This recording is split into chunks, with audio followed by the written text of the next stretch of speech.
اعوذ باللہ من الشیطان الرجیم بسم اللہ الرحمن الرحیم۔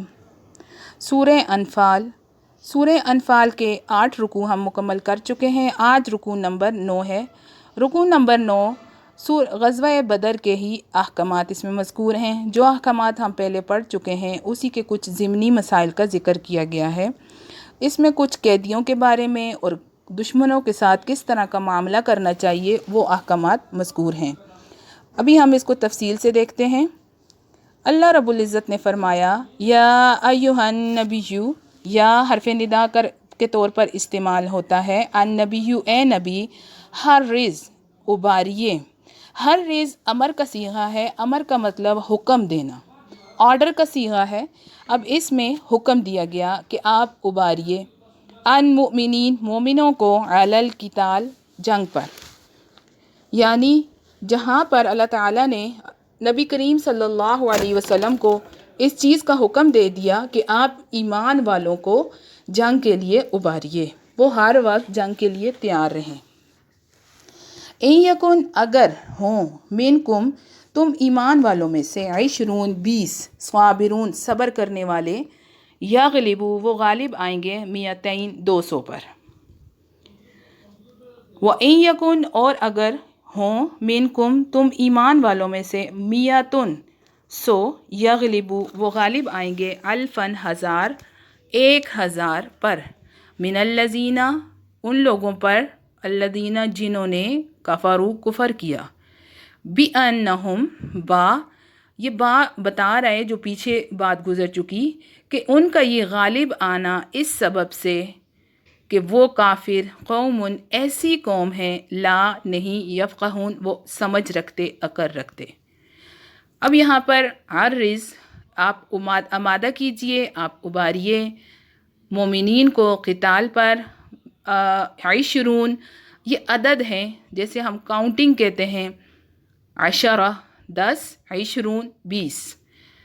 صابرون، صبر کرنے والے، یغلبو، وہ غالب آئیں گے، 20 لوگ، 200 کہتے ہیں 100 کو، اور 200 پر۔ ان یکن، اور اگر ہوں، منکم، تم ایمان والوں میں، 100، یغلبو، وہ غالب آئیں گے، 1000 پر، من الذین کفروا، یعنی کفار پر، بِأَنَّهُمْ قَوْمٌ لَا يَفْقَهُونَ، وہ عقل نہیں رکھتے، وہ فہم نہیں رکھتے، وہ سوچ نہیں رکھتے، سمجھ نہیں رکھتے۔ اب ان آیت مبارکہ میں اللہ تعالیٰ نے نبی کریم صلی اللہ علیہ وسلم کو اس چیز کا حکم دیا کہ آپ ایمان والوں کو قتل پر اباریے، انہیں اس چیز کے لیے آمادہ کیجئے کہ وہ قتال کے لیے تیار رہیں، میدان جنگ سے پیچھے ہٹنے کے بارے میں بالکل نہ سوچیں۔ اگر اب آگے مومنین کو یہ تسلی دے دی کہ وہ اپنی تعداد کو لے کر پریشان نہ ہوں، تعداد کوئی معنی نہیں رکھتی۔ اللہ تعالیٰ نے، جیسے پہلی آیات مبارکہ میں بھی اس کا ذکر گزر چکا ہے کہ اللہ تعالیٰ نے ایمان والوں کی مدد فرمائی، اپنی مدد، اپنی نصرت سے، فرشتوں کے ذریعے سے، اور ان پر تسلی نازل فرمائی۔ تو یہاں پر فرما دیا کہ اگر وہ صرف 20 ہوں گے اور صبر کریں گے، میدان جنگ میں ڈٹ کر کھڑے رہیں گے تو 200 پر غالب آئیں گے، اور اگر وہ صرف 100 ہوں گے اور صبر کر کے میدان جنگ میں ڈٹ کر کفار کے سامنے کھڑے رہیں گے تو وہ 1000 پر غالب آئیں گے۔ آپ خود سوچیں، کہاں پر 100 لوگ، کہاں پر 1000۔ 100,000 کا مقابلہ کریں گے، اور ان کی جو 100 ہوں گے وہ 1000 سے بھی اوپر ان کی تعداد ہو جائے گی۔ اسی طرح سے اب وجہ بتا دی کہ کیونکہ وہ ایسی قوم ہے، وہ اس شکست کو نہیں سمجھیں گے کہ یہ اللہ کی طرف سے غیبی مدد تھی۔ الآن اس طرح سے استعمال ہوتا ہے جیسے ہم پیچھے کوئی واقعہ ذکر کرتے ہیں، کوئی بات کرتے ہیں تو پھر کہتے ہیں کہ یہ لو، اب بات یوں تھی، اب یہ لو، اس کا نتیجہ یہ نکلا، یوں ہی اس کا ترجمہ ہوگا، لو۔ خفف اللہ، تخفیف کر دی اللہ تعالیٰ نے، ہلکا کر دیا۔ خففا، جیسے ہم لفظ خفیف استعمال کرتے ہیں اردو کے اندر، کمی کر دی، بوجھ ہلکا کر دیا۔ اللہ نے، عنکم، تم ایمان والوں میں سے، وعلم، اور اللہ تعالیٰ خوب جانتا ہے، انا، بے شک، فیکم، تم میں، ضعفاً، کمزوری ہے۔ وَإِن یکن، اور اگر تم میں، یکن ہو منکم تم میں، میتن 100، صابرتن صبر کرنے والے، یغلبو وہ غالب آئیں گے، میتین 200 پر، وَإِن یکن اور اگر، منکم ہوں تم میں، الفن 1000، یغلبو وہ غالب آئیں گے، الفین 2000 پر، بإذن اللہ اللہ کے حکم سے، واللہ مع الصابرین بے شک اللہ تعالیٰ صبر کرنے والوں کے ساتھ ہیں، اور اللہ ثابت قدم رہنے والوں کے ساتھ ہے۔ اب یہ حکم جو ہے پہلی آیت مبارکہ کے بعد آیا، اور اس میں یہ تخفیف ذکر کر دی گئی کہ اگر دشمن کی تعداد مسلمانوں سے زیادہ ہوگی، ڈبل ہوگی، دگنی ہو، تو پیچھے ہٹنا پھر بھی جائز نہیں، میدان جنگ سے بھاگنا پھر بھی جائز نہیں، کیونکہ تعداد اس سے زیادہ ہو پھر بھی ہٹنے کی کوئی گنجائش نکل ہی نہیں سکتی، کیونکہ آپ پچھلی آیات مبارکہ میں بھی دیکھ چکے ہیں کہ اللہ تعالیٰ نے تھوڑی تعداد کا مقابلہ بھی ایسے کی، مسلمانوں میں ایسی طاقت دے دی کہ وہ زیادہ پر غالب آئیں گے، اپنی مدد کے ذریعے سے وہ زیادہ پر غالب آ جائیں گے۔ ما نہیں، کانا شایان شان، للنبی یہ کسی نبی کے لیے، آئیں یہ کہ یکونا ہو، لہو اس نبی کے لیے، اسرا قیدی، حتیٰ یہاں تک کہ یثخنا خوب خون بہائے، فی الارضی زمین میں، تریدونا تم چاہتے ہو، عرض الدنیا دنیا کی زیب و زینت، واللہ اور اللہ تعالیٰ، یرید چاہتا ہے، الآخرہ آخرت کی بلائی، واللہ اور اللہ تعالیٰ، عزیز زبردست، حکیم حکمت والا ہے۔ یعنی کسی نبی کے شایان شان نہیں، ان یکون لہو اسرا یہ کہ ہوں اس کے لیے قیدی، کہ وہ قیدی رکھے، حتیٰ یثخنا یہاں تک کہ وہ دشمنوں کا خوب اچھی طرح خون نہ بہا چکا ہو۔ اب اس میں مذکور ہے کیا چیز؟ تریدونا تم چاہتے ہو دنیا کی زیب و زینت، اور اللہ تمہارے لیے آخرت کی بلائی چاہتا ہے، اور اللہ تعالیٰ صاحب اقتدار اور صاحب حکمت ہے۔ اب اس آیت مبارکہ کا پس منظر کچھ اس طرح سے ہے کہ جنگ بدر میں 70 قریشی کافر افراد گرفتار ہوئے تھے، جن میں بڑے بڑے سردار موجود تھے۔ ان لوگوں کو جنگی قیدی کے طور پر مدینہ منورہ لایا گیا۔ نبی کریم صلی اللہ علیہ وسلم نے صحابہ کرام کو جمع کیا اور ان سے مشورہ کیا کہ ان قیدیوں کے بارے میں کیا فیصلہ کیا جائے۔ اب کچھ صحابہ کرام کی رائے یہ تھی، اور ان میں سب سے زیادہ جو رائے معتبر تھی وہ حضرت عمر رضی اللہ عنہ تھے۔ ان کی رائے یہ تھی کہ ان کو چھوڑا نہ جائے، قیدی نہ بنایا جائے، بلکہ ان کو قتل کر دیا جائے۔ اور کچھ صحابہ کرام کی یہ رائے تھی کہ ان قیدیوں کو فدیہ لے کر چھوڑ دیا جائے۔ فدیہ اس مال کو کہتے ہیں جو جنگی قیدیوں سے ان کی آزادی کے بدلے میں طلب کیا جاتا ہے۔ وہ آپ کی اپنی مرضی کی ڈیمانڈ ہوتی ہے، آپ اس کی ڈیمانڈ کرتے ہیں، اور جو قیدی ہوتے ہیں، کافر قیدی جو آپ کے پاس جنگ سے آپ کے قیدی بنے ہوتے ہیں، وہ خود اپنے مال میں سے اس کو ادا کر کے آزاد ہو سکتے ہیں۔ لیکن زیادہ تر صحابہ کی جو رائے تھی وہ دوسری رائے تھی کہ فدیہ لیا جائے، قتل نہ کیا جائے۔ اب رائے کے یہ جب ان کا آپس میں فیصلہ ہو رہا تھا تو اسی کے ضمن میں پھر نبی کریم صلی اللہ علیہ وسلم نے زیادہ صحابہ کرام کی رائے کو ترجیح دی۔ آپ کو پتہ ہے جب کسی چیز میں رائے لی جاتی ہے تو اس کا طریقہ یہ ہوتا ہے جس کی طرف زیادہ رجحان ہو اسی پر عمل کیا جاتا ہے۔ جیسے ہم کہتے ہوتے ہیں میجورٹی از اتھارٹی، کہ جو میجورٹی کہے گی تو ہم اسی پر عمل کریں گے۔ تو اس لیے نبی کریم صلی اللہ علیہ وسلم نے اپنے صحابہ کرام کی بات پر عمل کرتے ہوئے ان سے فدیہ لے کر انہیں چھوڑ دیا۔ لیکن بعد میں یہ آیت نازل ہوئی کہ اللہ تعالیٰ کو حضرت عمر رضی اللہ عنہ کی بات زیادہ پسند آئی۔ اب اس میں وجہ کیا تھی، اس کی وجہ بھی بتا دی۔ اس کی وجہ یہ بتائی کہ جنگ بدر کا مقصد کیا تھا، آپ نے پہلے پڑھ چکے ہیں۔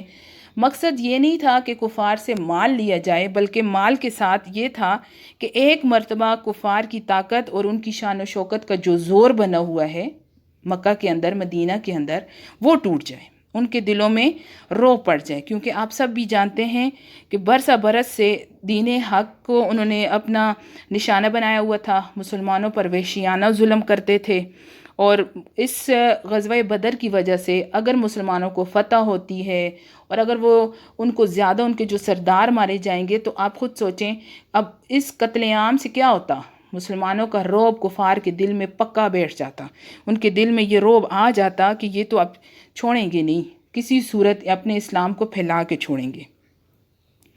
اب اسی لیے یہ آیت مبارکہ نازل ہوئی کہ جنگی قیدیوں کو آزاد کرنے سے بہتر ہے کہ ان کا قتل کیا جاتا، ان کو قتل کر دیا جائے۔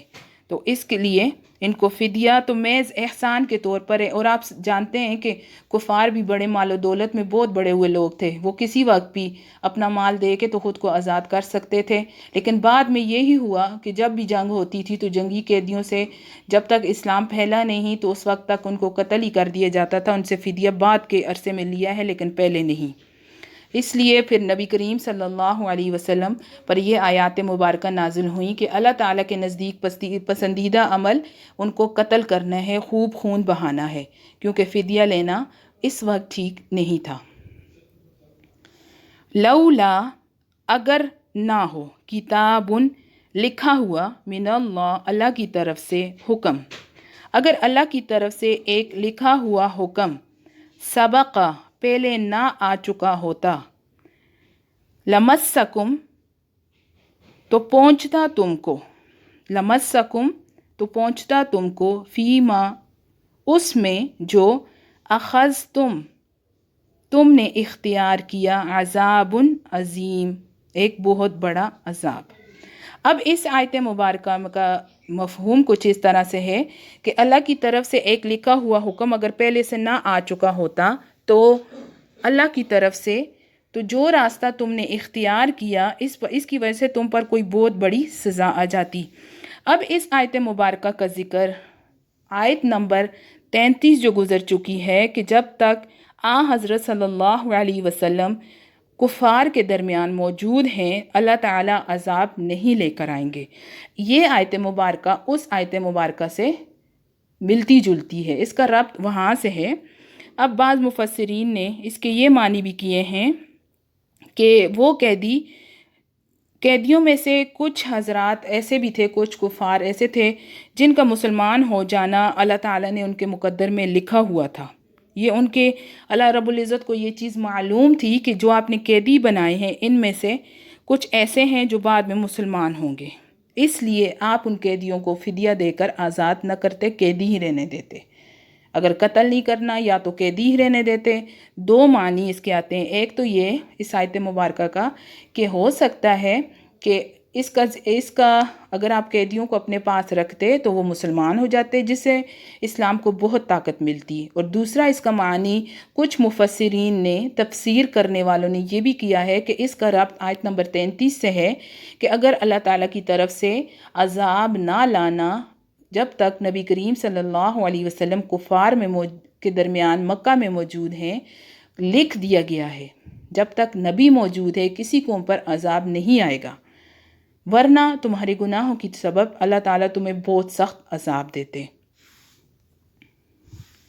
فَكُلُوا پس تم کلو کھاؤ، مما جو غنیم تم مال غنیمت تم نے حاصل کیا، حلالن حلال، طیباً پاکیزہ، واتقوا اور ڈرتے رہو اللہ تعالیٰ سے، ان اللہ بے شک اللہ تعالیٰ غفور بخشنے والا، رحیم مہربان ہے۔